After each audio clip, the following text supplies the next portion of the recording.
कस्तूरी तिलकम ललाटपटले वक्षस्थले कौस्तुभम नासाग्रे नवमुक्तिकं करतले वेणुं करे गंगणं सर्वांगे हरिचंदनं सुललितं कंठे च मुक्तावलिं गोपास्त्री परविष्टितौ विजयते गोपाल चूड़ामणि कृष्णाय वासुदेवाय हरये परमात्मने प्रणता क्लेशनाशाय गोविंदाय नमो नमः।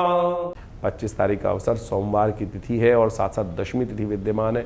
गंगा दशहरे का सुंदर सुयोग बनकर तैयार और ऐसे में ग्रह परिवर्तन के साथ साथ आपकी राशि में नई उम्मीद लेकर आते दिखाई दे रहे हैं। शनि के बिल्कुल सम्मुख होकर चंद्रमा का जब विराजमान होना कहीं ना कहीं आपकी राशि के दृष्टिकोण से थोड़ी हिम्मत आपके अंदर पॉजिटिविटी के साथ नया रास्ता दिखाई दे रही है। और इस वक्त जिद करना कहीं ना कहीं कल्याणकारी नहीं हो सकता। इस वक्त हर चीज़ में कहीं ना कहीं आपको अपना ही रवैया आगे ले जाने का प्रयास करना कहीं ना कहीं नुकसानदायक हो सकता है, लोगों को अननेसेसरी आपसे भिड़ा सकता है। इस वक्त आपकी राशि के दृष्टिकोण से दशम पापम हरति। देखिए, शनि महाराज का कोई खास ये बात में ध्यान रखें कि शनि महाराज का जो रोल होता है वो तो आपके कर्म के अनुसार से प्रभाव देने वाला होता है। और शनि जब गोचर में घूम घाम के आते हैं, कल्याणी ढैया का योग बना रखा है जिस प्रकार से आपकी राशि में, वो तो आपके कर्मों का प्रभाव ही लेखा जोखा लेकर वहाँ उपस्थित हुए हैं। और हमारे कर्मों में सबसे बड़ी चीज़ होती है कि हमारे कर्मों के जो फल को कैसे निष्फल किया जाए, दुष्कर्मों को कैसे निष्फल किया जाए, तो उसका मार्ग बनता है हमारे सुंदर उत्सवों के माध्यम से। आज एक ऐसा उत्सव है, इस तिथि की भी बात करें कि जो हम 25 तारीख को गंगा दशहरे का जो उत्सव है वो ऐसा है, दशम पापम हरति दशहरा। तो इस दिन विशेष तौर पर गंगा जल में स्नान करें। हो सके तो किसी तीर्थ जल पर जाकर स्नान करना, तीर्थ जल में स्नान करना, गंगा में स्नान करना समस्त अनिष्टों को दूर करने का सुंदर सुयोग बनाता है। बड़े भयंकर से भयंकर अनिष्ट को जो कष्ट हैं, योग है, जो कर्म का प्रभाव है, नेगेटिव कर्म का प्रभाव है, उसको भी निवृत्त कर देता है। सगर के पुत्रों ने ऋषि का अपमान किया था, महर्षि कपिल का अपमान किया था, जो साक्षात विष्णु के अवतार माने जाते हैं। इतने भयंकर अपराध से भी जब वो भस्म हो गए तब भी उनको तर्पण कर कर गंगा ने पवित्र कर दिया, उनके समस्त उनको निष्कलंक कर दिया। तो आप इस दिन अवश्य या तो घर में या बाहर गंगा जल से स्नान करने का प्रयास करें। इस वक्त जो ढैया चल रही है वो काफ़ी भयंकर है, तो उसको ठीक करने का प्रयास कीजिए। नहीं तो चाहे वो धन के मामले में हो, चाहे पर्सनल लाइफ के मामले में हो, हर जगह थोड़े से व्यवधान उत्पन्न करती रहेगी ये ढैया। इसको ठीक करने का आपको अवश्य ध्यान रखना चाहिए। गंगा दशहरा एक ऐसी अद्भुत तिथि है जिसमें जो पुण्य कार्य, शास्त्र कहता है दशम पापम हरति दशहरा। और इस बार जेठ के अधिक मास में जो गंगा दशहरा पड़ रहा है, बहुत लोगों की मान्यता है कि शुद्ध में लेना चाहिए, लेकिन बहुत सारे लोगों की मान्यता है कि गंगा दशहरा यदि अधिक मास में पड़ रहा हो तो वो ज़्यादा पुण्यदायक हो जाता है। इसलिए आपको दो योग पड़ रहे हैं, दोनों का पुण्य लेने का प्रयास करें। गंगा दशहरा, गंगा दशमी यानी जेठ के महीने में जो शुक्ल पक्ष की दशमी होती है उसको गंगा दशहरा कहा जाता है। हिंदुओं में सनातन में महापर्व कहा जाता है कि गंगा जो स्वर्ग से इसी दिन पृथ्वी पर अवतरण हुआ था और इसीलिए गंगा दशहरा कहा जाता है। दशम पापम, गंगा का अवतरण हुआ दशों पापों को हरने के लिए। 10 प्रकार के मानसिक, वाचिक, शारीरिक समस्त प्रकार के जो कष्ट हैं उससे निवृत्ति का योग बन जाता है। गंगा दशहरा की कथा शास्त्र के अंदर बड़े अद्भुत रूप से पौराणिक रूप में विद्यमान की गई है। पौराणिक कालों में कार्य के अनुसार से कहा जाता है कि सूर्यवंश में सगर नाम के एक राजा उपस्थित हुए थे। उनकी 2 रानियां थीं और उनके बहुत सारे पुत्र थे। भगवान शंकर को प्रसन्न कर कर उन्होंने वरदान प्राप्त किया और कहा जाता है उनके घर में 60,000 पुत्र हो, उनका वंश इतना बड़ा हो गया। और ऐसा जो है विशेष तौर पर इतना बड़ा वंश कहा गया उनको। एक रानी से 60,000 पुत्र हुए और एक रानी से एक पुत्र उत्पन्न हुआ। समय के अनुसार से चलता रहा बढ़िया। उनके मन में एक दिन भाव आया कि हम जो है अश्वमेध यज्ञ करें। अश्वमेध यज्ञ कहा जाता है महाराज सगर ने ही इस समस्त संसार में जितने सागर हैं उनको उन्होंने खुदवाया था, इसलिए सागर जो है जो नाम पड़ा उनसे ही पड़ता है। महाराज सगर ने अश्वमेध यज्ञ सुंदर रूप से कराया और अश्वमेध करने के उपरांत यज्ञ में क्या घोड़ा छोड़ने का नियम होता था। अपने वर्चस्व को स्थापित करने के लिए जहाँ जहाँ वो घोड़ा जाएगा वो सब उनके अधीन होते जाएंगे, इस प्रकार की परंपरा रही थी। तो कहा जाता है कि कपिल मुनि के आश्रम में वो घोड़ा इंद्र लेकर बांधा। इंद्र को भय हो गया कि कहीं मेरे सगर महाराज इस यज्ञ को पूरा कर लेंगे तो कहीं ना कहीं इंद्रासन ना ले लें। तो सगर महाराज का घोड़ा था वो कपिल मुनि के आश्रम में जाकर बांधा है। कहा जाता है सगर के पुत्र को घोड़े को ढूंढते ढूंढते जब महाराज कपिल मुनि के आश्रम में पहुंचते, कपिल मुनि साधना में विराजमान थे, साधना में आंख बंद करके बैठे हुए थे। उन्होंने देखा सगर के पुत्रों ने कि घोड़ा यहाँ बंधा हुआ है। उन्होंने सगर जो विशिष्ट कपिल मुनि का अपमान करना शुरू कर दिया। कपिल मुनि साक्षात भगवान विष्णु के अवतार माने जाते हैं, और जैसे ही उनका नेत्र खुला वो सारे के सारे 60,000 पुत्र वहीं जो है भस्म बन गए। ये अभिमान का प्रतीक था। सब देखिए कि कैसे जो जब इतना बड़ा राजवंश हो जाता है तो कहीं ना कहीं अभिमान भी हो जाता है। और उसके बाद उन समस्त पुत्रों को कपिल मुनि के जो तीसरा नेत्र खुलने से भस्म हो गए।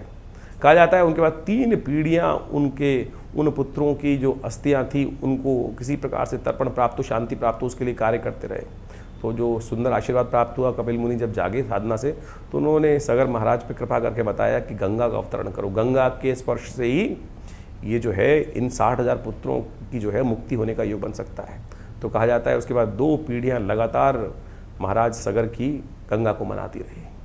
तब महाराज भगीरथ उपस्थित हुए उनके बाद, और महाराज भगीरथ ने उन भगवान विष्णु की सुंदर उपासना करी, और भगवान विष्णु की सुंदर उपासना कर कर उन्होंने गंगा को मांगा। गंगा को मांगने के बाद कहा गया कि गंगा जब पृथ्वी पर अवतरण होंगी तो ये वेग पृथ्वी सह नहीं पाएगी। तो भगवान शिव की उपासना कर कर उन्होंने शिव को प्रसन्न किया। शिव ने उस गंगा को अपनी जटा में स्थान दिया है।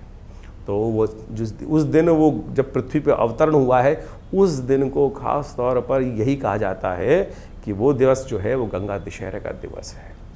और उस दिन से पृथ्वी को लेकर महाराज जो है पृथ्वी पर लाने के बाद महाराज जो भगीरथ है वो आगे आगे चले हैं। और कहा जाता है गंगा दशहरा से के अवतरण होने के बाद जो मकर पर जो सूर्य जब आते हैं, मकर संक्रांति जब होती है, तब वो ऋषि कपिल मुनि के आश्रम पर लेकर उनको पहुंचते हैं गंगा सागर में, जहाँ पाताल में गंगा जी पहुंचती हैं। तब जाकर उस दिन उन सगर के 60,000 पुत्रों की मुक्ति का सुंदर रास्ता बना।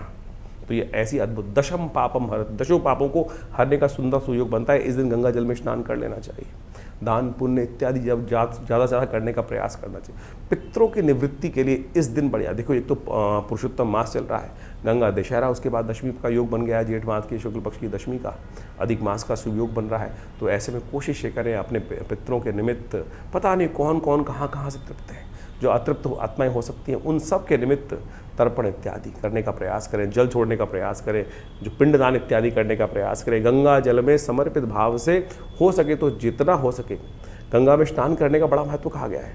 देखिए आप अपने समस्त दशम पापम हरति शास्त्र कहता है, कैसे होंगे निवृत्त?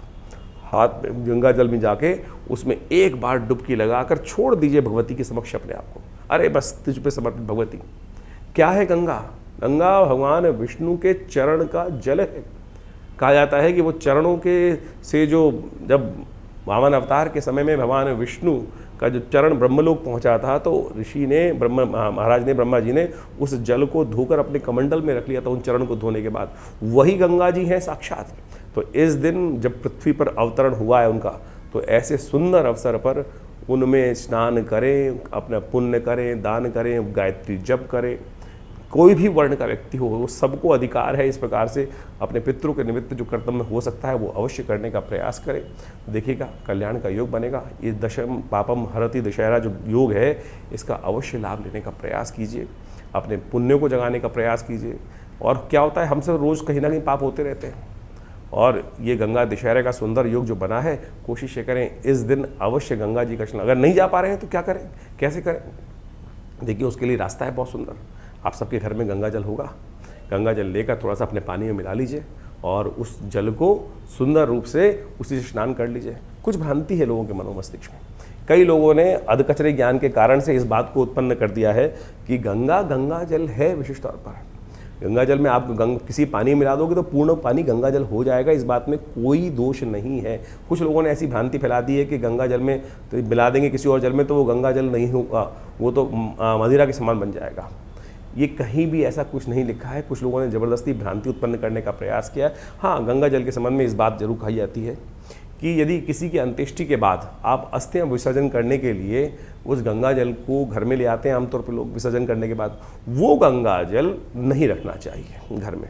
अस्थि विसर्जन के टाइम पर जो गिराकर जो गंगा जल घर में लेकर आते हैं, वो गंगा जल 13वीं के बाद आपको बहा देना चाहिए, उसको नहीं रखना चाहिए। वो गंगा जल उसलिए कहा जाता है कि अंत्येष्टि के बाद जो बचा हुआ गंगा जल जो है, जो उस जगह उस समय गंगा जल स्नान करने गए हैं और वो घर में ले आए, तो वो नहीं रखना चाहिए। बाकी समस्त पुण्य समय पे गया हुआ लाया हुआ घर में गंगा जल बरसों बरसों तक उपयोग कर सकते हैं। और शुद्ध रूप से आप समझें, आप घर के पानी को 4 दिन 10 दिन एक बोतल में रख के रख दीजिए, कीड़े पड़ जाएंगे। गंगा जल का ऐसा अद्भुत महात्म है, उसके अंदर ऐसा अमृत है, भगवान विष्णु के चरणारविंद से निकला हुआ वो जो जल है, जो कहा जाता है कि उसमें कभी कोई कीड़ा नहीं पड़ता। 10-10 क्या 100-100 साल तक लोग उठा के रखे होंगे, आपके बहुत 20-20 साल 30-30 साल तो आपको रखे हुए हो गए होंगे गंगा जल को अपने घर में, कभी उसमें कीड़े पड़ते देखे आपने? ये अमृत है जो वास्तविक तौर पर आपको समझाया जाता है। तो इसको अब अवश्य इस गंगा दशहरा पर इस पुण्य को कमाने का प्रयास करें। छोटे छोटे उपाय हैं, अपने घर में पूरी तरह से गंगा जल से हल्का सा छींटा दें, माँ गंगायै नमः इस मंत्र का जप करते हुए विशेष तौर पर अपने घर पे छींटा दें। सब लोगों को, बच्चों को कहें गंगा जल से स्नान करने का प्रयास करें। और भी नहीं मिलता है, कोई दिक्कत नहीं है, उसका भी रास्ता एक बता देते हैं। मानस पूजा, आँख बंद करके मंदिर में बैठ जाइए, भगवान के मंदिर में, और वहाँ जाकर ध्यान से पहुँच जाइए। ध्यान के द्वारा गंगा जल में स्नान कीजिए। कभी अमेरिका बैठा है कोई, कैसे जाएगा, नहीं आ सकता, वहीं बैठ स्नान कर, आंख बंद करके बैठ और गंगा जल में ध्यानपूर्वक सूक्ष्म शरीर के द्वारा ध्यान करिए कि गंगा के साक्षात तट पर आप विराजमान हैं। ओमकार का जप करते हुए, भगवान शिव का ध्यान करते हुए, ओम नमः शिवाय का, ओम नमो भगवते वासुदेवाय का मंत्र जप करते हुए वहीं गंगा जल में ध्यान से स्नान कीजिए, वही पुण्य प्राप्त होगा। मानस पूजा का उतना ही पुण्य प्राप्त होता है जितना प्रत्यक्ष किए गए कर्म से, और मानस पूजा सबसे श्रेष्ठ कही गई है। तो मनसा वाचा कर्मणा, इस प्रकार से तीनों रूप से कर्म करने का प्रयास करें। भगवान की कृपा से आपके जो कष्ट है वो दूर होंगे, पुण्य की जागृति होगी। पहला कर्म जो है मानसिकी है, तो मानसिक तौर पर भी यदि आप इस दिन इस कार्य को कर लेंगे तो बहुत शुभ प्राप्ति के योग बन जाएंगे। 26 तारीख यदि हम बात करें कन्या राशि वालों के लिए, दिन बहुत महत्वपूर्ण है। इस दिन बड़ा मंगल है और चौथा बड़ा मंगल है। इस दिन मंगलवार के साथ एकादशी का योग भी बन रहा है और पुरुषोत्तम मास चल रहा है। पुरुषोत्तम मास में जेठ के महीने में पुरुषोत्तम मास पड़ा है। बुढ़वा मंगल के साथ एकादशी का सुंदर सुयोग बनकर आया है और इस दिन एक ग्रह परिवर्तन की तरफ जा रहा है, वो है बुध महाराज। ये आपके बारे न्यारे करने के लिए आए हैं, ये परिवर्तन करने के लिए आए हैं, सहयोग लेने के लिए आए हैं। पिछले 1-1.5 महीने से 20-25 दिनों से जिस प्रकार से बुध ने आपकी राशि में अनिष्टकारी योग बना रखे थे अस्त होने के बाद से, कहीं ना कहीं जो आपको ऐसा लग रहा था कि ये सहयोग नहीं मिल रहा, जहाँ उम्मीद थी वहाँ भी कहीं ना कहीं उम्मीद खत्म होती दिखाई दे रही थी। बहुत सारे कहीं ना कहीं उठापटक के योग बन रहे थे। अब ये बुध का परिवर्तन, 3 परम शुभ ग्रहों का परिवर्तन आपकी राशि के दृष्टिकोण से यदि देखा जाए तो ये बिल्कुल सही समय आपके लिए चल रहा है। तो इस समय आपकी राशि के दृष्टिकोण से ऐसा योग बनकर तैयार हो रहा है कि जो आपकी योजनाबद्ध तरीके से यदि काम कर हमने कार्यक्रम के आरंभ में आपको बताया था कि योजनाबद्ध तरीके से कार्य करने का प्रयास करें। ये बुध का परिवर्तन योजनाबद्ध तरीके से कार्य करने से चीज़ों को फेवर में ले जा सकता है आपके। शुक्र वहाँ साथ में विराजमान है, बृहस्पति वहाँ विराजमान है, और साथ साथ इस दिन ग्रहों का एक और परिवर्तन का योग बनने वाला है बहुत जल्दी। वो आपके लिए बहुत शुभ होने वाला है, नया रास्ता देने वाला है। कोशिश करें इस दिन मंगल, क्योंकि शनि महाराज आपके ठीक नहीं चल रहे हैं, तो उनको मनाने का एक बहुत सुंदर रास्ता बताया गया है शास्त्रों में कि हनुमान जी की शरण में जाने का प्रयास करें। और देवता चित्त न धरहि, हनुमत से ही सर्व सुख करहि। इस बात का ध्यान रखते हुए कोशिशें करें, हनुमान जी का सुंदरकांड का पाठ करें, हनुमान जी की आराधना करें और इस पूरे महात्म को समझें। कई बड़े अनुष्ठान भी कराए जाते हैं इन दिनों, उनका सहयोग लेने का प्रयास करें। परिवर्तन की स्थिति का लाभ आपको अवश्य मिलेगा। 26 तारीख को मंगलवार जो पड़ रहा है वो जेठ का मंगल पड़ रहा है। जेठ के अधिक मास का मंगल पड़ रहा है, चौथा बुढ़वा मंगल पड़ रहा है जेठ का। इस बार 8 बुढ़वा मंगल पड़ रहे हैं, बड़े मंगल पड़ रहे हैं। बड़ा सुंदर सुयोग लेकर ये समय उपस्थित हुआ है। ऐसे में देखिए काल गणना बड़ी विचित्र चल रही है। इस समय ग्रहों के अनुसार से मंगल पूर्ण ताकत में, शनि महाराज अपने पूर्ण रुद्र रूप में चल रहे हैं। राशियों के दृष्टिकोण से देखा जाए तो शनि से थोड़ा सा आगे मंगल चल रहे हैं और ये समय बड़ा विप्लवकारी माना जाता है। साथ में जेठ का अधिक मास भी चल रहा है। ज्योतिष की गणनाओं के अनुसार से जेठ का अधिक मास आपसी वैमनस्व को बढ़ाता है, आपस में अशांति का वातावरण बनाने के योग बनाता है। चाहे वो देश हो चाहे लोग हों, कहीं ना कहीं स्थिति मनोमस्तिष्क में नेगेटिव होती जाती है। ईर्ष्या से लोग किसी दूसरे का अहित करने की तरफ जाते हैं। और ग्रह गणना में देखें इस वक्त बुध, बृहस्पति और शुक्र भी एक साथ चल रहे हैं। ये गणना कहीं भी ठीक नहीं है। मंगल राशि के दृष्टिकोण से पूर्ण ताकत में दुस्साहस करने की तरफ प्रवृत्ति जा सकती है, इसलिए अपने आप को बचा के रखने का हमको यथाउचित भाव से प्रयास करना चाहिए। चौथा बुढ़वा मंगल है, ये बड़ा पुण्य का समय है। एकादशी के साथ ये योग पड़ रहा है। एकादशी अधिक मास की एकादशी, पुरुषोत्तम मास की एकादशी, और उसकी एकादशी को कहा जाता है जिसको कमला पुरुषोत्तम एकादशी, भगवती महालक्ष्मी को देने वाली। भगवान विष्णु की उपासना करने से लक्ष्मी और विष्णु दोनों रूप में आपके जीवन में कृपा करने के योग बना सकते हैं। और बुढ़वा मंगल का अपने आप में महत्व ऐसा है, बड़े मंगल का, कहा जाता है भगवान राम के युग में सबसे पहले हनुमान जी ने उस समय पहली बार उस जीवन में, कहा जाता है, भगवान के दर्शन किए थे और अपने आप को बड़ा धन्य माना था कि भगवान के दर्शन करके सौभाग्य को प्राप्त करने के योग बना से। तो आप भी इस समय हनुमान जी को, इस कलिकाल में तो सबसे बढ़िया क्या है, कलिकाल जो है चल रहा है, कलयुग जो चल रहा है, संधि काल चल रहा है कलयुग का, और ये पुरुषोत्तम मास भी संधि काल ही है। ऐसे में संधि काल में कहा जाता है जो भी कर्म करोगे उसका कई गुना 100 गुना अधिक प्रभाव होता है। दो संधि काल चल रहे हैं, कलयुग भी चल रहा है, कलयुग का संधि काल चल रहा है, और इस वक्त पुरुषोत्तम मास भी आ गया है, तो दोनों संधि काल हैं और उसमें बुढ़वा मंगल का योग पड़ गया है। तो कोशिश ये करें हनुमान जी को प्रसन्न करने के लिए जितना उपाय करने का प्रयास करोगे उतना अच्छा होगा। भगवान विष्णु का स्तवन करें, ओम नमो भगवते वासुदेवाय। जब ओम नमो नारायण है, भगवान विष्णु को पंचोपचार षोडशोपचार पंचामृत से स्नान कराकर उनका चरणामृत ग्रहण करने का प्रयास करें। साथ साथ हनुमान जी का सुंदर स्तवन। देखिए हनुमान जी कौन है? हनुमान जी भगवान राम, भगवान के एक तरह से कहा जाता है उन्होंने अपना पुत्र स्वीकार किया उनको, और पूर्ण कृपा जिसको हो सकती है, भगवती ने स्वयं अजर अमर होने का आशीर्वाद दिया। अजर अमर गुरु सो तो हो कहा गया, और उसके बाद जब भगवती ने आशीर्वाद दे दिया, सुंदरकांड में वर्णन मिलता है, तो भगवान ने भी उनको पुत्र कह के संबोधित कर दिया। तो आप समझें कि ऐसा सुंदर सुयोग है, और आप समझें कि आप पुत्र की यश गाथा गाओगे तो पिता अपने आप प्रसन्न होकर किसी पिता के समक्ष, माता पिता के समक्ष जाकर उनके बच्चे के संबंध में कहो इतना बढ़िया बच्चा है, ऐसा है, इसने इतना यश काम किया, इतना ऐसा किया, तो पिता का जो सीना होता है माता पिता का सुना डबल हो जाता है। अरे मेरे पुत्र की यश गाथा हो रही है, मेरे संतान की यश गाथा हो रही है। तो इस सुंदर सुयोग में देखिए सुंदरकांड का पाठ कीजिए, हनुमान चालीसा का पाठ कीजिए, हनुमान जी प्रसन्न हो जाएंगे, और क्या होगा, आशीर्वाद सुंदर प्रदान करने का सुयोग बनाएंगे। बहुत छोटे छोटे मार्ग हैं, इसको लाभ उठाने का प्रयास करना चाहिए। और बुढ़वा मंगल का तो अपने आप में ऐसा महत्व है कि जिसने भी, जिस भी पंथ के, जिस भी संप्रदाय के व्यक्ति ने जब इनका पाठ किया है, कहा जाता है कि यवन रानी थी, मुस्लिम रानी थी, उसकी श्रद्धा हनुमान जी में हो गई, और उन्होंने उस बुढ़वा मंगल पर विशेष तौर पर बड़ी भगवत हनुमान जी की प्रसाद, पूजन, सवा मनी सब भोग लगवाने का प्रयास किया, बड़ी श्रद्धा से उनका मंदिर बना के उनका पूजन किया। उनकी मनोकामना पूर्ण कर दी हनुमान जी ने। तो अवध के नरेश के यहाँ की ये, अवध के नवाब की ये कथा है, और ये सत्य माने बहुत सुंदर रूप से है। हनुमान जी कोई भेद नहीं करते किसी के लिए भी। हनुमान जी के लिए तो ये देखिए सब पंथ है अलग अलग, और अल्टीमेटली तो सब एक ही हैं, इसमें कोई फ़र्क ही नहीं है इस बात का। लोग कुछ मौलाना, कुछ लोग और सब लोग गंधी इत्यादि सब लोग कहीं ना कहीं जो है वो भेद करने का प्रयास करते हैं, लेकिन परमात्मा के लिए तो कोई भेद नहीं है। जो जीव है इस संसार में वो सब कल्याण का मार्ग प्रशस्त कर सकते हो। तो आप भी इस दिन सुंदर रूप से हनुमान जी का पाठ, सुंदरकांड का पाठ, हमने विवेकानंद योगाश्रम में इस दिन विशेष तौर पर सुंदरकांड का पाठ रखा है, सवा मनी का भोग रखा है, हनुमान जी के नवग्रह शांति महायज्ञ का सुंदर आयोजन किया है, पुरुषोत्तम मास में भगवान विष्णु का यज्ञ रखा है। तो आप सब उसमें सम्मिलित हुए, माँ भगवान हनुमान जी की कृपा से कष्ट दूर होने के सुंदर सुयोग बन जाएंगे। और साथ साथ हमने उस दिन एक व्यवस्था करी है कि हनुमान जी का ये सुंदर धागा आप सब धारण कर सकते हैं। अवश्य अपने कष्टों को दूर करने के लिए हनुमान जी कृपा रक्षा कवच धारण करने का प्रयास करते हैं ना, तो आप हनुमान जी का ये रक्षा कवच सुंदर रूप से जो आश्रम में प्रतिष्ठित किया गया है वो सब अपने घर में धारण करने का प्रयास। सत्य माने इस वक्त मंगल बड़े विचित्र दौर में चल रहा है। मंगल इस वक्त कहीं ना कहीं दुस्साहस करा सकता है। जिन लोगों की कुंडली में मंगल शनि के साथ बैठा हुआ है, या शनि से दृष्ट है, या नीच का होकर बैठा हुआ है, या कहीं ना कहीं पाप ग्रहों से युक्त है, तो वो ऐसे इस समय में मंगल के अशुभ योग में चलते हुए क्या कर सकते हैं, दुस्साहस कर सकते हैं, और कहीं ना कहीं दुस्साहस भारी पड़ सकता है।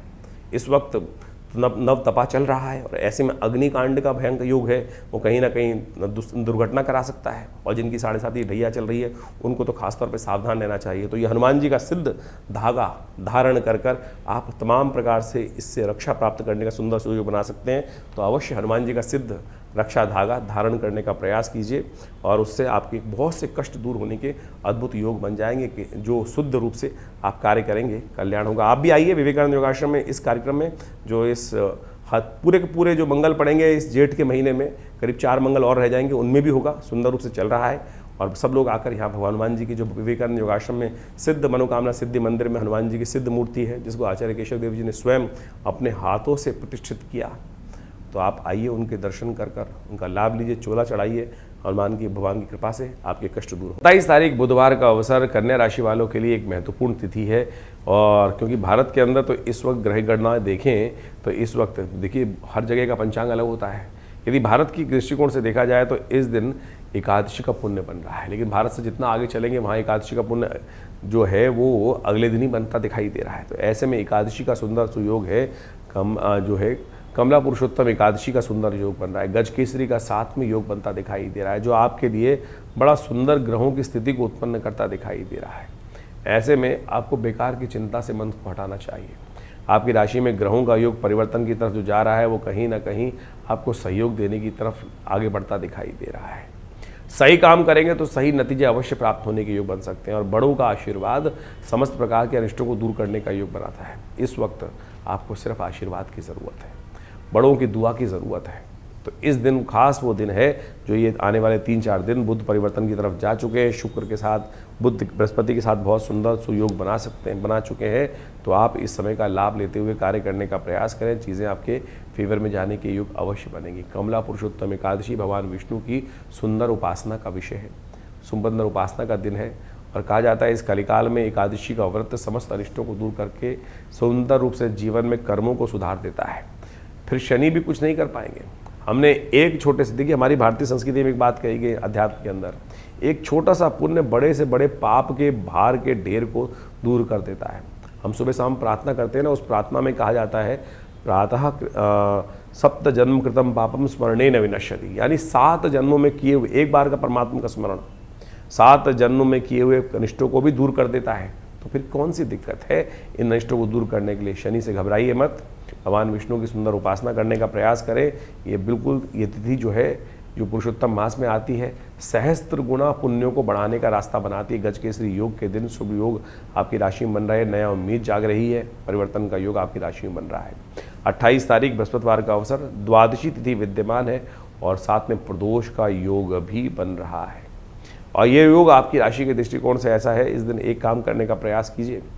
ग्रह योग आपकी राशि में सुंदर योग बना रहे हैं और ये कहीं ना कहीं आपके लिए नई उम्मीद लेकर ग्रह आते दिखाई दे रहे हैं। इस वक्त आपकी राशि के दृष्टिकोण से जो है कुछ शरारती लोग आपके खिलाफ काम करने का प्रयास कर सकते हैं, लेकिन किसी की चाल चलने वाली नहीं है। इस वक्त आपकी योजना ही काम करने के योग बना सकती है, बस थोड़ा सा जिद में नहीं अड़ना, थोड़ी फ्लेक्सिबल अप्रोच आपको लेने का प्रयास करना चाहिए। फ्लेक्सिबल अप्रोच ऐसी होनी चाहिए कि समय के अनुसार समय की चाल को समझते हुए हम दिशा परिवर्तन करने का योग बना सके, इतना फ्लेक्सिबल रहते हुए कार्य करने का प्रयास करें। इस दिन बहुत सुंदर तिथि है, बृहस्पतिवार और प्रदोष का योग बन रहा है और शास्त्र कहता है भावी मेट सके त्रिपुरारी भगवान शंकर की कृपा से समस्त अनिष्ट दूर हो सकते हैं, क्योंकि एक ही देवता हैं जो समस्त प्रकार के अनिष्टों को दूर करने का योग बना सकते हैं। शनि ठीक नहीं है, वो कहीं ना कहीं थोड़ा सा भार पड़ने का योग बना सकते हैं। तो इस समय कोशिश करें थोड़ा अन्नदान करने का प्रयास करें। शाम के समय किसी दिव्य स्थल में जाकर अपने सामर्थ्य के अनुसार से थोड़ा अन्नदान अवश्य करें। हो सके तो भगवान शंकर का अभिषेक भी करने का प्रयास करें, वो आपके लिए कल्याणकारी रहेगा। और आपकी राशि के दृष्टिकोण से इस समय भगवान शंकर को बिल्वपत्र अर्पित करना कहा गया है। त्रिदुलम त्रिगुणाकारम त्रिनेत्रम चातिधायुधम त्रिजन्म पाप संहारम बिल्वपत्रम शिवार्पणम, इस बात का ध्यान रखते थोड़ा कार्य करने का प्रयास कीजिए, परिवर्तन की संभावना दिखाई देती है। 29 तारीख शुक्रवार का अवसर है, त्रयोदशी तिथि विद्यमान है और इस दिन बुध परिवर्तन करने की तरफ जाते दिखाई दे रहे हैं। बुध अब आ जाएंगे 3 ग्रहों के साथ सुंदर सुयोग बनाने के लिए, और बुध का ये परिवर्तन बृहस्पति के साथ शुक्र के साथ जो होने जा रहा है, बुध उदय होने के बाद जिस प्रकार से आगे बढ़े हैं और अब बुध का ये परिवर्तन 3 तगड़ी बना रहा है, ये एक नई संभावना आपकी राशि में उत्पन्न करता दिखाई दे रहा है। ग्रहों का परिवर्तन ये कहीं ना कहीं बहुत शुभ योग आपके लिए बना रहा है। चीज़ों को मैनेज करने के लिए, चीज़ों को अनऑर्गेनाइज जो चीज़ें थी उनको ठीक करने के लिए आपके पास सामर्थ्य बाहुबल बहुत अच्छा दिखाई देता है। और बहुत सारी चीज़ों बाहुबल का उपयोग सही रूप से आप करेंगे तो बहुत सुंदर स्थिति आपके लिए बनेगी। गौ पूजा अवश्य करने का प्रयास करें, अपनी वाणी का संयम अवश्य रखने का प्रयास करें। जितना वाणी का संयम रहेगा, यानी अपशब्दों का जितना मुख से कम निकलना होगा, वो आपके लिए उतना शुभ योग बनाता दिखाई देगा। तो इसलिए इस बात का ध्यान रखते हुए कार्य करेंगे तो अच्छा रहेगा। 30 तारीख शनिवार का अवसर, चतुर्दशी तिथि विद्यमान है और इस दिन आपके मन के स्वामी थोड़े कमज़ोर दिखाई देते हैं। पुरुषार्थ करने में थोड़ा मन कम दिखाई देता है, आलस से थोड़ा ज़्यादा हावी होता दिखाई दे रहा है। समय का सदुपयोग करते हुए कार्य करेंगे तो बहुत अच्छा रहेगा। अननेसेसरी खर्चे थोड़े बढ़ते दिखाई दे रहे हैं, तो अननेसेसरी खर्चों को जो जरूरी नहीं है उनको रोकने का आपको प्रयास करना चाहिए। सत्यव्रत है इस दिन क्योंकि शाम को पूर्णिमा का सुंदर सुयोग बन रहा है, तो भगवान सत्यनारायण का अवश्य स्तवन करें। ओम नमो नारायणाय इस भाव का पाठ करें। भगवान सत्यनारायण स्कंद पुराण के अनुसार से समस्त अनिष्टों को दूर करने वाले तत्व माने जाते हैं, तो इसलिए उनको सत्य के रूप में स्थापित कर उनका आराधना करना आपके लिए संपूर्ण रूप से कल्याणकारी योग बनाएगा। शनिवार का अवसर चल रहा है और इस वक्त शनि महाराज को ठीक करने के लिए भी, समस्त अनिष्ट ग्रहों को ठीक करने के लिए भगवान सत्यनारायण की पूजा इस कलिकाल में सबसे श्रेष्ठ मानी जाती है। तो अवश्य उनके निमित्त ध्यान करें, पूजन करें, आपके लिए कल्याणकारी योग बनेगा। 31 तारीख रविवार का अवसर, पूर्णिमा तिथि इस दिन विद्यमान है।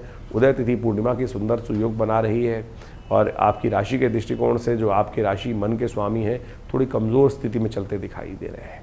इस वक्त उनको थोड़ा बल देने की ज़रूरत है और उनका बल विशेष तौर पर जो मिलेगा वो आपके लिए थोड़ा सा ध्यान रखने की आवश्यकता है। इस दिन अवश्य दूध का दान करना चाहिए आपको।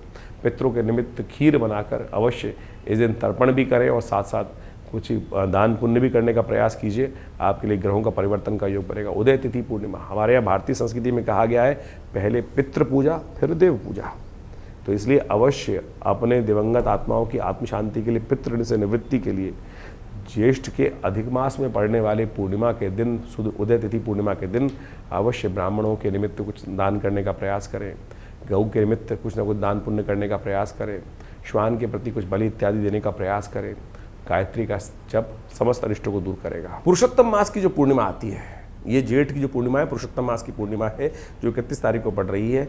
इस समय में एक कार्य विशेष करना चाहिए।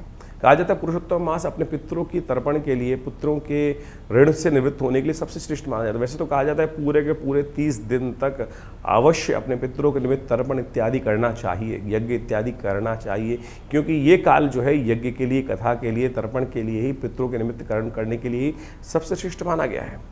तो इस समय में हो सके तो जितना तीर्थाटन करें, हो सके तो जितना अपने पितरों के निमित्त तर्पण इत्यादि करें। तो ये पूर्णिमा के दिन अवश्य ब्राह्मण भोजन कराएं, गौ के निमित्त ग्रास निकालें। ये समस्त कार्य जो हो सकते हैं वो अवश्य गायत्री का कम से कम 108 बार जप कर लीजिए और हो सके तो गौ ग्रास अवश्य निकालने का प्रयास कीजिए। यदि आप कहीं विदेश में रहते हैं, बहुत सारी ऐसी जगहों शहरों में रहते हैं, आपके पास व्यवस्था नहीं है, तो विवेकानंद योगाश्रम में इन समस्त कार्यों के लिए पूर्ण व्यवस्था है। आप अपने पितरों के निमित्त अब कैसे लगाएं कि पितृ, कई बार समझता है लोगों को क्या होता है कि कई बार ये कष्ट हो जाता है कि हम जान नहीं पा रहे हमारे पितृ तृप्त हैं कि नहीं है। चाहे पितृ तृप्त हों, चाहे आपको लगे चाहे ना लगे, एक बात नहीं, पहले तो ये मान लीजिए अवश्य 3 पीढ़ी तक हर व्यक्ति को अपने पितरों के निमित्त तर्पण, भोजन दान, गौ के निमित्त कुछ निवृत्त कार्य अवश्य करने चाहिए जो शास्त्र में वर्णित ये अवश्य है। यदि बार बार कोई पितृ आपके सपनों में आ रहे हैं, कोई मित्रगण आपका जो चला गया है, कोई रिलेटिव है, बार बार सपनों में आपको दिखाई देता है, उसकी याद बार बार आती है, तो कहीं ना कहीं वो अपेक्षा कर रहा है कि हमारे लिए हो सकता है परिवार में, उनके घर में, किसी के लिए भी कर सकते हैं आप। जरूरी नहीं कि अपने पितरों के निमित्त अपने परिवार के लोगों के लिए ही तर्पण करना चाहिए। मित्र इत्यादि दूर का कोई संबंधी है, हम ऋषियों के लिए तर्पण करते हैं कि नहीं करते, हम विभिन्न देवताओं के लिए तर्पण करते हैं, तो मित्र इत्यादि, रिश्तेदार इत्यादि सबके लिए आप कुछ ना कुछ कर सकते हैं। जली तो छोड़ना है, ये अवश्य छोड़ने का प्रयास कीजिए। और यदि आपका काम, घर में शादी नहीं हो पा रही है, बहुत बार ऐसे कष्ट हो जाते हैं कि सब कुछ ठीक होते हुए, धन संपदा होते हुए भी घर में बच्चों की शादी नहीं हो पा रही है, पूरी मेहनत करते हुए भी कहीं ना कहीं ऐसा होता है कि कहीं ना कहीं इंडस्ट्री में, व्यवसाय में दिक्कत आ रखी है, सब कुछ बढ़िया होते हुए भी, सेवा करते हुए भी आपको क्रेडिट नहीं मिल रहा है। कहीं ना कहीं घर में कलेश ही कलेश चलते रहते हैं, हर कोई मन मुटाव करके बैठा हुआ है, सब कुछ सेवा करने के बाद भी तो हो सकता है कहीं ना कहीं समस्या हो। तो उनके निमित्त अवश्य एक काम किया कीजिए, कुछ ना कुछ इस पुरुषोत्तम मास में उनके निमित्त तर्पण कर दीजिए, ब्रह्म भोजन करा दीजिए, गायत्री जप करा दीजिए। और विवेकानंद योगाश्रम में हमने विपूर्ण व्यवस्था करी है कि आप सब अपने पितरों के निमित्त गायत्री जप इत्यादि सब कराने की व्यवस्था ले सकते हैं, लाभ ले सकते हैं और पूरी तरह से आप इस कार्य को लाभ लेकर करने का प्रयास कीजिए। बहुत वर्षों बाद ये योग बना है जेठ के महीने में, ये ऐसे मत जाने दीजिए। पुरुषोत्तम मास का अद्भुत महात्म्य शास्त्र में बताया गया है, हम पूरी तरह से आपका उसका महात्म्य बताते हैं, सुनिए। ग्रहों की गणना अभी आपने समझी, तिथि के अनुसार से आपकी राशि के दृष्टिकोण से क्या कुछ फर्क पड़ रहा है, लेकिन उन सबके कष्टों को दूर करने के लिए अनेक उपाय शास्त्र में वर्णित है। लेकिन इस वक्त पुरुषोत्तम मास चल रहा है, ये भारतीय संस्कृति के अनुसार से एक समय की ऐसी कालगणना है कि जिसमें जो कार्य आप करोगे, दान, पुण्य, तप, व्रत, इसका 100 गुना अधिक प्रभाव होगा। यानी ये समय वास्तविक तौर पे समझ लीजिए अपने पुण्यों को एकत्र करने वाला है। जीवन में कष्ट क्यों आते हैं कि पुण्य घट जाते हैं। जीवन में यदि हमारे पुण्य अधिक मात्रा में हो तो समय कैसा भी खराब चल रहा हो हमें उसका पता ही नहीं चलता। ये ऐसे प्रत्यक्ष रूप से ज्योतिष गणनाओं के अनुसार से कहा गया है। और पुरुषोत्तम मास तो वो मास है जिसमें आध्यात्मिक उन्नति, पुण्य को अर्जन करने के लिए जो भी कर्म किए जाते हैं उसका एक दुर्लभ अवसर माना गया है। और सरल विधि, बड़ी सरल विधि से भगवान कृष्ण की केवल उपासना कर ओम नमो भगवते वासुदेवाय, इस मंत्र का केवल जप करके ही आप अपने पुण्यों को अद्भुत रूप से बढ़ाने का अद्भुत कार्य कर सकते हैं। भगवान विष्णु का कैसे ही पूजन किया जाए। कहा जाता है कि इस मास में भगवान विष्णु को तुलसी दल अर्पित करने से, पूजा में भगवान को पीताम्बर अर्पित करने से, पीले पुष्प अर्पित करने से, चंदन, केला, पीली मिठाइयों का भोग उनको लगा देने से भगवान की प्रसन्नता अद्भुत रूप से प्राप्त हो जाती। शास्त्र कहता है ना, पत्रम पुष्पम फलम तोयम यो में भक्ता प्रयच्छति। किसी प्रकार से भी आप अपनी श्रद्धा का समर्पण करने का प्रयास करें। श्रीमद् भागवत का यदि हो सके तो सप्ताह करने का प्रयास करें, गीता का पाठ करने का प्रयास करें, विष्णु सहस्त्रनाम का पाठ करने का प्रयास करें, रामायण का। ये वास्तविक तौर पे अपने पुण्यों को बढ़ाने के लिए। देखिए एक बात समझ लीजिए, आए थे हरि भजन को ओटन लगे कपास। ज्योतिष को बहुत सारे लोग केवल शास्त्र शून्य, अध्यात्म शून्य मान लेते हैं। ज्योतिष में जो भी अब उपाय इत्यादि किए जाते हैं, परमात्मा का नाम ही एक ऐसा उपाय है कि जिससे समस्त कष्ट दूर हो जाते हैं। लेकिन आज हम लगे हैं चक्करों में, किस प्रकार से पता नहीं कौन कौन से उपाय, कोई उल्टा करवा रहा है, कोई सीधा करवा रहा है, कोई ये नदी में डलवा रहा है, कोई वो नदी में डलवा रहा है, कोई चलते पानी में डलवा रहा है, कोई कुछ कर रहा है। शास्त्र के अनुसार से आज कहा गया है ना कि केवल हरिनाम का स्मरण कर लो, समस्त कष्ट। ये जो ज्योतिष की गणनाएँ हैं ये तो केवल माध्यम है जानने का, जो एनालाइज करने का क्या समस्या चल रही है। निदान तो परमात्मा का नाम ही है और वही सरल रूप से हम ले नहीं पाते हैं। तो इस पुरुषोत्तम मास में कोशिश ये करें, अत्यधिक सेवा करने का प्रयास करें, दान पुण्य करने का प्रयास करें। अपनी क्षमता के अनुसार अन्नदान, दीपदान, तुलसी का पौधा इत्यादि भी लगा देंगे ना तो वो भी पुण्य को बढ़ा देगा। इसको करने का प्रयास, जरूरतमंदों में भोजन दान इत्यादि करने का प्रयास करें।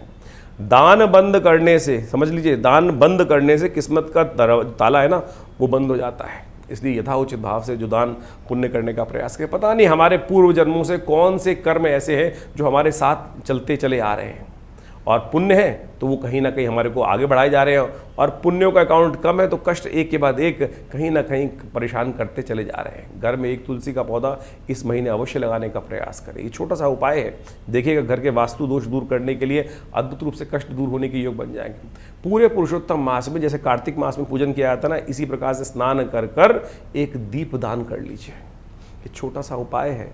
सत्य मान लीजिए आपके पितृ संबंधी समस्या यदि कोई चल रही है, बहुत सारे लोग कहते हैं पितृण, पितृदोष, ये वो फलाना धमका, केवल इस मास में, पुरुषोत्तम मास में एक दीप दान शाम के समय नित्य प्रति जलती नदी में कर देंगे तो कहा जाता है वो आपके पितरों को भी तृप्त कर देगा।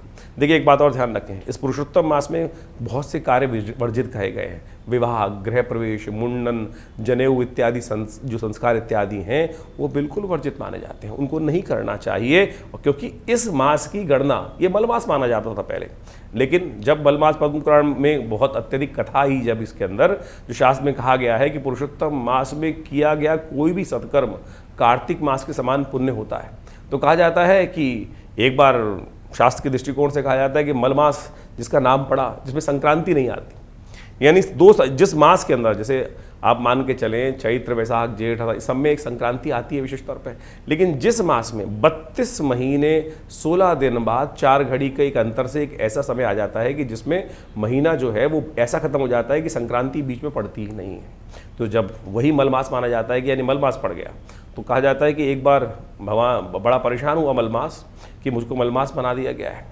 तो भगवान कृष्ण के समक्ष, भगवान विष्णु के समक्ष पहुँचे मलमास कि महाराज, इस पूरे संसार में मुझे परित्यक्त कर दिया गया है, मुझे मल के रूप में जाना जाता है, अधिक मास के रूप में जाना जाता है। तब भगवान ने प्रसन्न होकर, भगवान तो बड़े करुणा निधान है, उन्होंने पुरुषोत्तम मास पे इस मलमास पे कृपा करी और अपना नाम दे दिया और कहा इस मंथ मास में जो भी कोई हरिनाम का स्मरण करेगा, हरिनाम का संकीर्तन करेगा, उसके समस्त दोष दूर हो जाएंगे। ग्रह गणना तो आपने समझ ली, ये पुरुषोत्तम मास भी ग्रह गणना एक तरफ, परमात्मा का नाम एक तरफ। यदि परमात्मा का नाम स्मरण करके आप जो भी कार्य करेंगे तो आप सत्य माने कल्याण का सुमार्ग आपके जीवन में बन जाएगा। इसलिए शास्त्र के दृष्टिकोण से जो भी हो सके, और इस बार तो जेठ के महीने में ये मलमास पड़ा है, अधिक मास पड़ा है, पुरुषोत्तम मास पड़ा है, तो क्या करें, परमात्मा का स्मरण करने का प्रयास करें। और हम इस विशेष अवसर पर जितने भी मंगल पढ़ रहे हैं, हमने जेठ के इस महीने में विशेष तौर पर बड़ा मंगल माने जाते हैं। हमने विवेकानंद योगाश्रम में उन समस्त कष्टों को दूर करने के लिए विशेष कार्यक्रम रखे हैं। देखिए, एक बात माने, भारतीय संस्कृति के अनुसार से हमारे ऋषि मुनियों की अद्भुत शोध है देवता की उपासना करना। उनमें भी इस कलिकाल में कहा जाता है कि भगवान हनुमान जी की सुंदर उपासना ऐसी है जो तत्क्षण फल देने वाली है। तत्क्षण, जी हाँ, दो उपासनाएं बताई गई हैं शास्त्र के दृष्टिकोण से। एक तो पितरों के निमित्त अवश्य जो कार्य करते हैं, एक तो आपके पितृ बड़े हितैषी होते हैं। और ऐसा मत मान लीजिए, बहुत सारे लोग तथाकथित तौर पे ऐसा समझ लेते हैं कि पितृ किसी की मृत्यु हो गई तो वो समय खत्म, उसको कुछ कार्य नहीं है। अरे कहीं नहीं जाते, 3 पीढ़ी तक वो आपके पास ही रहते हैं, सब कार्य देखते हैं, अपेक्षा करते हैं कि ये कोई हमारे लिए करते हैं कि नहीं करते कार्य। और सत्य माने ऐसी एक नहीं अद्भुत घटनाएं हैं जिसके माध्यम से ऐसा पता चलता है कि पितरों ने उन व्यक्ति के जीवन को तार दिया, कष्ट समस्त हर लिए।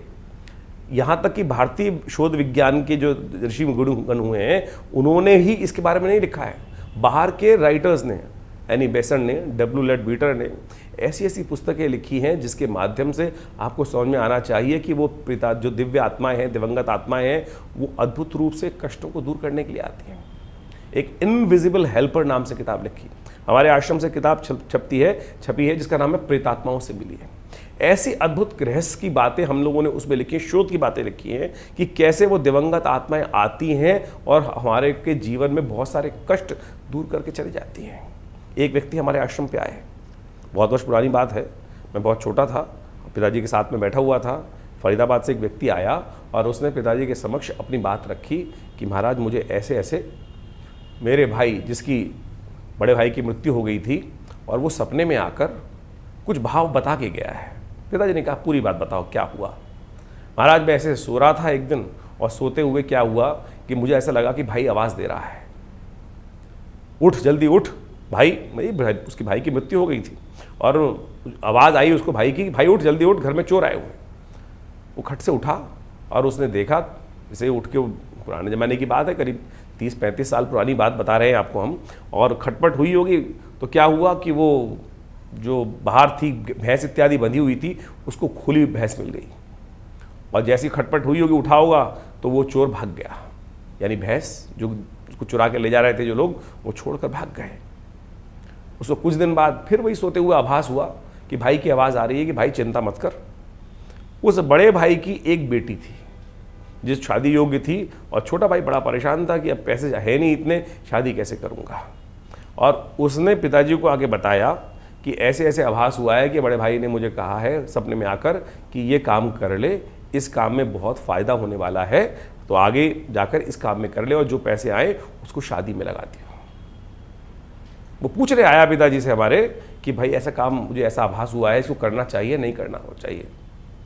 पिताजी ने पूरा गणनाएं देख के कहा अगर पितर आपके आए हैं और आपके समक्ष इस बात का सानिध्य कर रहे हैं तो आपको ये कार्य अवश्य करना चाहिए। सत्य मानिए उसने वो कार्य किया। अब मैं हम यहाँ वो बताना नहीं चाहते कौन सा कार्य वो करता था, लेकिन सत्य माने उससे उसको लाभ हुआ। तो आपके पितृ आपके सबसे बड़े हितैषी हैं, उनके निमित्त ये कार्य हमको अवश्य करना चाहिए। तो समझ लीजिए भगवान हनुमान जी महाराज और पितृ इत्यादि आपके सबसे हितैषी है, तो उनके निमित्त जो कार्य कर सकते हैं अवश्य करने का प्रयास करो। इस जेठ के महीने में तो बड़ा जो मंगल पढ़ते हैं, बुढ़वा मंगल पढ़ते हैं, तो अद्भुत योग लेकर आते हैं। हमने उसके लिए विशेष तौर पे कार्यक्रम बनाए भी हैं, बहुत सारे यज्ञ इत्यादि चलते हैं। पितरों के निमित्त भी इस जो अधिक मास है, पुरुषोत्तम मास है, इसमें हमें गायत्री जप, ओम नमो भगवते वासुदेवाय, इसको अवश्य करने का प्रयास करना चाहिए। सत्य माने अगर आपका ये ऋण निवृत्त, पितृदोष नाम की कोई चीज़ नहीं होती है, पितृ ऋण जरूर होते हैं, और पितृ ऋण से यदि हमारे जीवन में निवृत्ति हो जाए तो सत्य माने आधा भार कट जाता है। और साथ साथ हनुमान जी का स्तवन यदि हम कर लें तो आपके बहुत सारे कष्टों को दूर करने का सुंदर सुयोग बन सकता है। तो इस जो करीब करीब 2.5 साल बाद ये पुरुषोत्तम मास आया है, साथ में जेठ के महीने में आया, वर्षों बाद ऐसा योग बना है, तो इसको जाने मत दीजिए। जितना हो सकता है पुण्य कार्य करने का प्रयास करें। सत्य मानिए, आगे आने वाली ग्रह गणना जो दिखाई दे रही है इस वक्त, बृहस्पति और शुक्र का जिस प्रकार का योग बना हुआ है, वो कहीं ना कहीं आप हर व्यक्ति के मन में द्वंद्व उत्पन्न करता दिखाई दे रहा है। और इस वक्त स्थितियां ऐसी हैं कि मनोमस्तिष्क 2 बार भागों में बटे हुए हैं। और अभी 1 तारीख के बाद से तो बृहस्पति महाराज उच्च के होने जा रहे हैं, महत्वपूर्ण परिवर्तन लाने का योग बना रहे हैं। ग्रह अपना शुभ और अशुभ फल बनाते हैं, योग बनाते हैं। लाभ और हानि उनको होती है जिनके पुण्य कम ज़्यादा होते हैं। तो इसलिए अपने यथाउचित भाव से पुण्यों को बढ़ाने का प्रयास करें।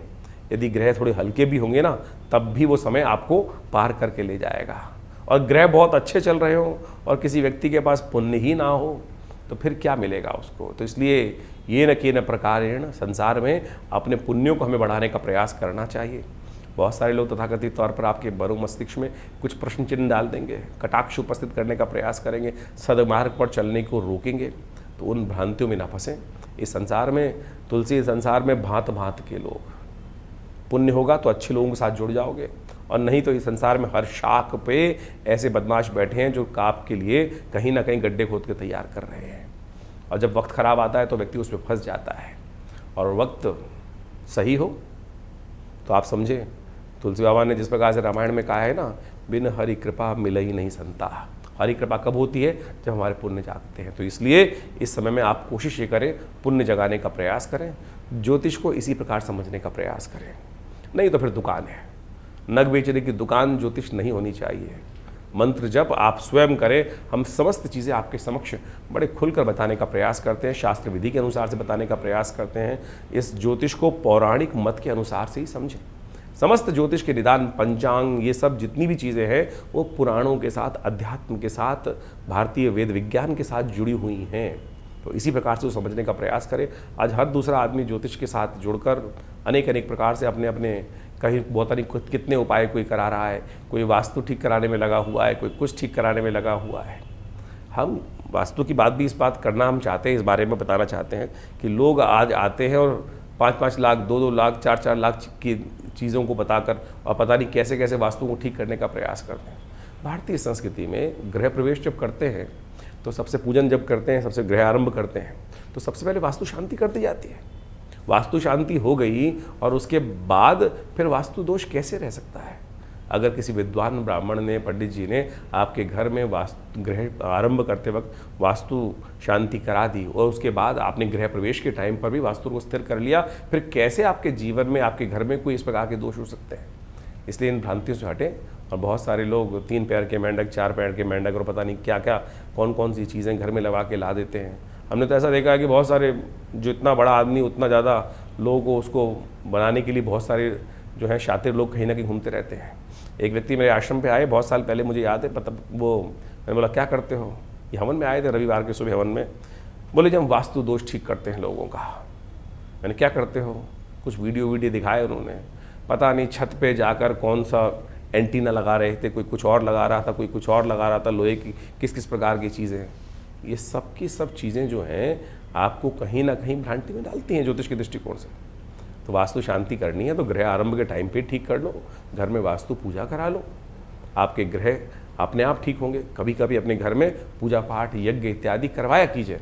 नवग्रह शांति अपने जन्मदिन पे करा लो। आप जन्मदिन की पार्टी पे लोगों को बुला लेते हैं, उनमें से कई लोग ऐसे होते हैं कि जो बहुत आपसे पार्टी को देखकर बड़ी मन ईर्ष्या करते हैं, कुछ देके तो नहीं जाते, आपको नज़र जरूर लगा जाते हैं। और नज़र जब लग जाती है घर के अंदर तो सत्य माने फिर वो कितना ही पुण्य कर लो, कैसे कर लो, वो नज़र नहीं हटती है। हमने उसके लिए एक रास्ता निकाला। आप सत्य माने ये ज़बरदस्त चीज़ है। ये काला धागा है ना, ये काला धागा नज़र को दूर करने के लिए भगवान बटुक भैरव जी के मंत्र से सिद्ध करके जो धारण कर लेता है ना, छोटे बच्चे से देखिए नज़र कितनी ज़बरदस्त कार्य करती है। छोटा बच्चा सबसे ज़्यादा जो जितना सुंदर होगा, कोमल होगा, उस पर ज़्यादा नज़र लगेगी। छोटा बच्चा आमतौर पर देखा होगा कि रोए जा रहा है, रोए जा रहा है, रोए जा रहा है, और किसी बाहर व्यक्ति घूम घाम के आया, कैसे आया है, कोई आ गया घर के अंदर और उसने कहा अरे बड़ा सुंदर बच्चा है, बस लग गई नज़र, दूध पिए ना। छोटा सा टोटका है, मिट्टी उठाकर, हल्की सी पैर की मिट्टी उठाकर उस बच्चे के ऊपर से वार के फेंक दो, बच्चे की नज़र दूर हो जाएगी, बच्चा शांत हो जाएगा, सो जाएगा। प्रत्यक्ष रूप से एक नहीं हजारों बार हमने इस बात प्रयोग को करके देखा। ये काला धागा उसी श्रृंखला में आता है। कहा जाता है कि इसको भैरव जी के मंत्र से सिद्ध कर कर यदि आप धारण कर लें तो आपकी नज़र अद्भुत रूप से दूर होने की योग बन जाएगी। इसी प्रकार से मोरपंख भी बड़ी ज़बरदस्त चीज़ है। भगवान कृष्ण धारण करते हैं ना अपने सिर पर, नज़र लगती थी सबसे ज़्यादा, क्योंकि सुंदर थे। नज़र कब लगती है? जब सामने वाला एकाग्र चित्त भाव से कहता है आह क्या चीज़ है, कितना सुंदर है, बस समझ लीजिए नज़र लगने का योग बन गया। लेकिन शास्त्र के दृष्टिकोण से इसको भी समझाया गया है कि नज़र हर एक की नहीं लगती। किसकी नज़र नेगेटिव होती है? जिसने गलत प्रकार का भोजन किया हो, किसी भी प्रकार से गलत प्रकार का भोजन इत्यादि करने वाले व्यक्ति के साथ में बहुत सारी चीज़ें हैं, उस संबंध में यहाँ पर बताना ठीक नहीं रहेगा। शास्त्र के दृष्टिकोण से उन सब बातों को बताया गया है। वैसे एक बात मान लीजिए, किसी व्यक्ति ने कभी विष्ठा खाई हो, बाल्यकाल में बहुत सारे बच्चे गलती से विष्ठा खा लेते हैं, मलमूत्र अपना ही खा लिया। कहा जाता है शास्त्र के दृष्टिकोण से जिस व्यक्ति ने की नज़र किसकी खराब लगती है, किसी व्यक्ति ने बाल्यकाल में अपनी विष्ठा खा ली हो तो उस व्यक्ति की नज़र हमेशा लगेगी। इस बात का ध्यान रखना शास्त्र के दृष्टिकोण से। ये शास्त्र में, जो तंत्र शास्त्र के अंदर अनेक इस प्रकार की बातें बताई गई हैं और एक्सपीरियंस के द्वारा इस बात को ठीक किया जा सकता है कि कैसे हम पत्थर मारने वाले को नहीं रोक सकते हैं हम, लेकिन अपनी रक्षा कवच बना सकते हैं।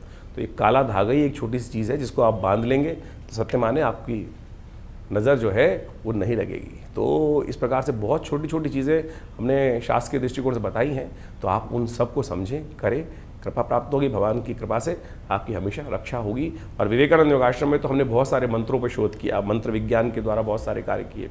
नित्य प्रति 8 घंटे करीब यज्ञ होता है आश्रम पर, और आप सब लोग विभिन्न कार्यक्रमों में उस यज्ञ में आके बैठ सकते हैं। और इस पुरुषोत्तम मास में हम पितृ शांति के निमित्त पूरे 1 महीने तक पितरों से निवृत्ति, जो कष्ट पितृण से निवृत्ति के लिए गायत्री का एक विशेष यज्ञ रख रहे हैं। आप अपने पितरों के निमित्त गायत्री के उस यज्ञ में भाग ले सकते हैं, अपने नाम से करा सकते हैं। पूरी व्यवस्थाओं को जानने के लिए आप फ़ोन पे संपर्क साध सकते हैं। दिल्ली में विवेकानंद योगाश्रम बड़ा अद्भुत प्रकार से कार्य कर रहा है। गौ सेवा कार्य नित्य प्रति चलता ही है, नित्य प्रति 8 घंटे यज्ञ चलता है। और विवेकानंद हॉस्पिटल प्राकृतिक चिकित्सा, योग, आयुर्वेद के संबंध में एक पूरा करीब पिछले 50 सालों से आश्रम कार्य कर रहा है। भारत सरकार के पैनल पर है, दिल्ली गवर्नमेंट के पैनल पर है, और बहुत सारे लोग आकर, चाहे वो कमर दर्द है, चाहे वो सर्वाइकल पेन है, चाहे वो ब्लड प्रेशर है, चाहे वो शुगर है, एंजाइटी डिसऑर्डर्स हैं, नींद न आने की बीमारी हैं, इन सब में विभिन्न मुद्राओं के द्वारा, योग के द्वारा, औषधि विज्ञान के द्वारा, प्राकृतिक चिकित्सा के द्वारा, बिना किसी औषधि के भी हम धूप मट्टी पानी प्राकृतिक चिकित्सा के द्वारा बहुत सारी बीमारियों को ठीक करने के लिए यहाँ बाहर दिल्ली में कार्य कर रहे हैं। 2 एकड़ में बड़ा संस्थान है विवेकानंद हॉस्पिटल योगाश्रम, और बहुत सारी शोध पुस्तकें लिखी हैं, करीब 50 से 60 पुस्तकें लिखी गई हैं।